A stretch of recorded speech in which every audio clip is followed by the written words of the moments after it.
مگر پھر بھی دنیا سمجھ نہیں پائی، کیونکہ رسول خدا نے کہا یا علی تجھ کو یا میں سمجھ پایا یا تجھ کو خدا سمجھ پایا، تجھ کو دنیا میں تو کوئی سمجھ نہیں پایا۔ یہ ہے علی کا مقام، کیونکہ علی جمال دو عالم ہے، علی امام زمن، علی وقار دل و جاں، علی بہار چمن، علی عروج فصاحت، علی کمال سخن، علی عرب کے اندھیروں میں حق کی پہلی کرن، علی ضمیر جنوں، علی میر کاروان خرد، علی شعور امامت، علی غرور سمد، علی امین الرموز الرسول، علی فکر احد، علی دلیر و بہادر، علی سخی و کریم و اسد، علی دلیر و بہادر، علی سخی و کریم و اسد، علی ولی سے گریزاں نہ ہونا خدا کے لیے، علی تو قوت بازو ہے مصطفیٰ کے لیے، علی کا کلام سلونی کا وعدے کو نبھانا، علی کا حسن رب کی خلقت کا شہکار دکھانا، علی ہنسے تو پھٹے دو عالم میں صبح کی روشنی، علی چپ ہو تو رک جائے دو عالم کی زندگی، علی بولے تو نوا خاموشی میں ڈھلتی ہے، علی چلے تو زمانے کی سانس چلتی ہے، علی چلے تو زمانے کی سانس چلتی ہے، علی کا فکر شعور انسانیت کی اساس، علی کا گھر جہاں میں امیری کا لباس، علی کا علم صحرا میں سمندر کی روانی، علی کا علم کرم گستری میں نبی کا ثانی، علی ہے منزل ادراک و آگہی کا نشاں، علی ہے رونق محفل زمان و مکان، علی کے دم سے دمادم رواں یہ جہاں، علی کے دست کرم کی کرن کرا برکراں، علی کے ذکر سے جنت وصول ہوتی ہے، علی کے بغیر کب دعا قبول ہوتی ہے، علی کے بغیر کب دعا قبول ہوتی ہے، علی کا ذکر کروں تو جی چاہتا ہے معتبر کہوں، علی کے قدم کے نشان کو شمس و قمر کہوں، علی کے قدم کے نشان کو شمس و قمر کہوں، اگر طالب ہو نجات ابد کے لیے علی کو پکار کے دیکھو ذرا تم مدد کے لیے، بھٹک رہے ہو کہاں عاقبت گری کے لیے، علی کا نام ہی کافی ہے رہبری کے لیے۔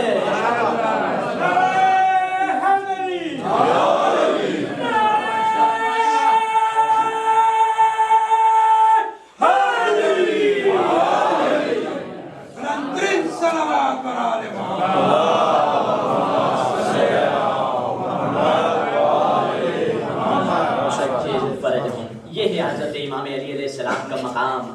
یہ علی کے ذکر کا فلسفہ کیا ہے، ہم علی کا ذکر کرتے ہیں کیوں کرتے ہیں، اس کی وجہ کیا ہے، اس کا ریزن کیا ہے، کیونکہ ہم شیعہ وہ قوم ہیں، ہم فخر سے یہ کہہ سکتے ہیں کہ ساری دنیا علی کی شان کو مانتی ہے، ہم وہ ہیں جو علی کے شان کو بھی مانتے ہیں اور علی کے فرمان کو بھی مانتے ہیں، کیونکہ علی کی شان کو تو سبھی مانتے ہیں، ہندو بھی علی سے محبت کرتا ہے، عیسائی بھی علی سے محبت کرتا ہے، دنیا کے مذاہب مختلف مذاہب کے پیروی کرنے والے بھی علی سے محبت کرتے ہیں۔ ایک عیسائی عالم نے امام علی علیہ السلام کی فضیلت میں ایک کتاب لکھی اور پوری کتاب علی علیہ السلام کی فضیلت میں ایک عیسائی عالم نے لکھی، تو عیسائی اس پر اعتراض کرنے لگے، اے عیسائی عالم کیا تو مسلمان ہو گیا ہے، علی علیہ السلام کی فضیلت میں تو نے کتاب کیوں لکھی، تمہیں تو ضروری تھا حضرت عیسیٰ کی فضیلت میں ایک کتاب لکھتے۔ تو یہ عیسائی عالم اعتراض کرنے والوں سے کہتا ہے، اے اعتراض کرنے والوں، میں ابھی عیسائی ہوں، میں مسلمان نہیں ہوا،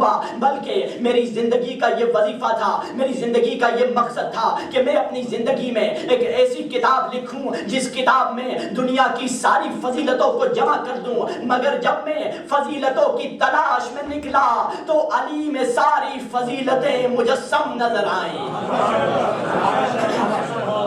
علی میں ساری مجھے فضیلتیں مجسم نظر آئیں، اسی لیے میں نے علی کی شان میں کتاب لکھی ہے۔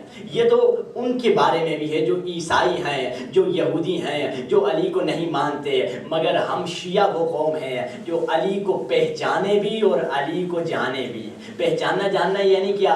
پہچاننا جاننا یعنی کہ میں سب آپ لوگوں کو جانتا ہوں مگر حقیقت میں پہچانتا نہیں ہوں، یعنی چہرے سے جانتا ہوں۔ پہچاننا یعنی نزدیک جا کے پوچھنا، بھائی آپ کیسے ہیں، آپ کا نام کیا ہے، آپ کا کیا کام ہے، آپ کا کیا مقصد ہے۔ اسی طرح ہم علی کو جاننا بھی ہے اور علی کو پہچاننا بھی ہے، علی کی شان کو بھی ماننا ہے، علی کے فرمان کو بھی ماننا ہے۔ ہاں علی کی شان کو ماننا آسان ہے، اسی لیے پوری دنیا علی کی شان کو مانتی ہے، مگر علی کے فرمان کو ماننا اتنا آسان نہیں ہے۔ ٹیک لگا کے نعرہ حیدری لگانا تو آسان ہے، نعرہ حیدری کی لاج رکھنا بڑا مشکل ہے، نعرہ حیدری کی عزت رکھنا بڑا مشکل ہے۔ یہ نہیں کہ بازار میں گناہوں میں ڈوبا رہوں پھر آ کے یہاں نعرہ حیدری لگاؤں، یہ نہیں کہ میں حرام کمائی کیسے کھاتا رہوں، لقمہ حرام کھاتا رہوں، یہاں آ کے نعرہ حیدری لگاؤں۔ نعرہ حیدری ہر کسی کے بس کی بات نہیں ہے۔ حیدر کا نام وہی لے جس کا من پاک ہو، حیدر کا نام وہی لے جس کا دل پاک ہو۔ علی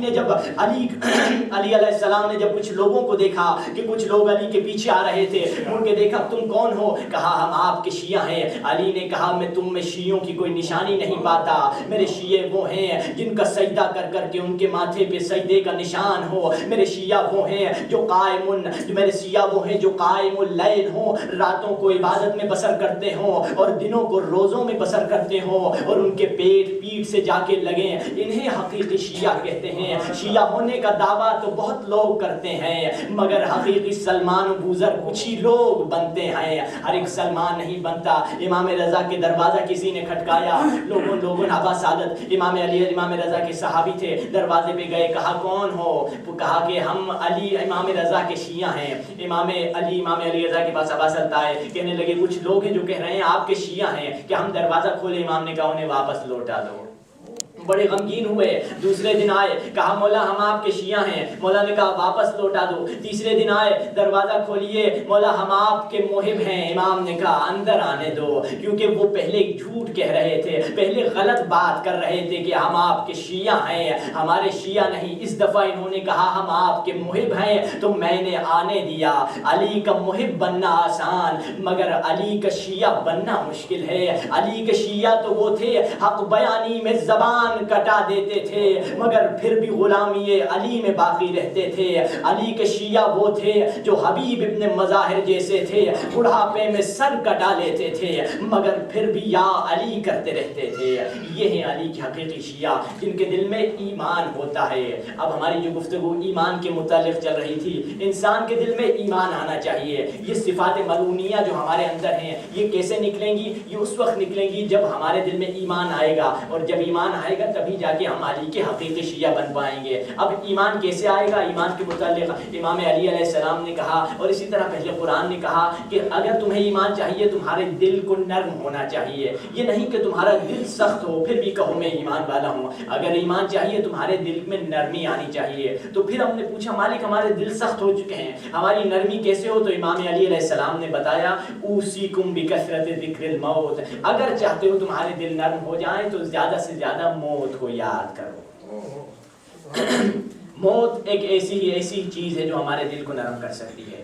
تو ہم موت کو جب یاد کریں گے ایک چیز کی طرف متوجہ ہوں گے، جیسے اس سے پہلے کہ اس چیز کی طرف متوجہ جس کی طرف ہوں گے وہ بتاؤں، اس سے پہلے امام سجاد علیہ السلام ایک صلوات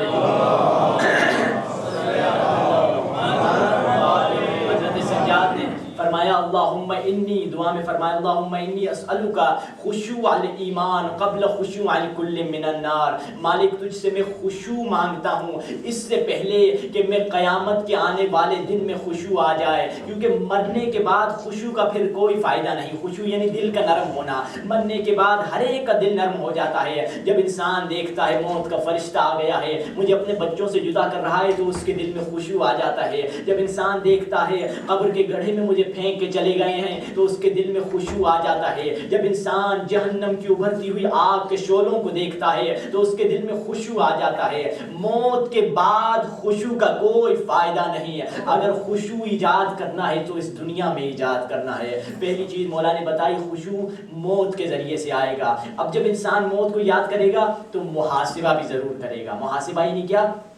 اپنا حساب و کتاب کرے گا۔ ہم جیسے میں نے آپ کو مثال دی، ہمارے پاس چھوٹا سے چھوٹا دکان بھی کیوں نہ ہو، ہم اس کا حساب و کتاب کرتے ہیں کہ کتنا لاس ہو رہا ہے، کتنا نقصان ہو رہا ہے، فائدہ ہو رہا ہے کہ نہیں ہے، مگر اپنی زندگی کا حساب و کتاب نہیں کرتے۔